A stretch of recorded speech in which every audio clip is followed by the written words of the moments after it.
নমস্কার।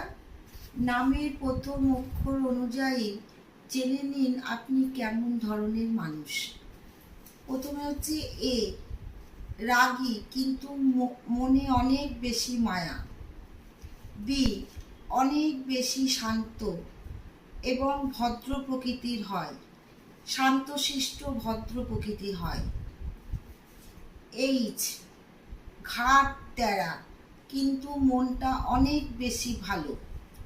যে, হুটহাট করে রেগে আগুন হয়ে যায়। কে, সবসময় একা থাকতে ভালোবাসে, ঝুট ঝামেলা পছন্দ করে না। এল, অনেক ভালো মানুষ, তাদেরকে দেখে অন্যরা হিংসা করে। এম, যাকে তাকে প্রপোজ করে ফেলে। এন, দেখে মনে হয় ভালো মানুষ।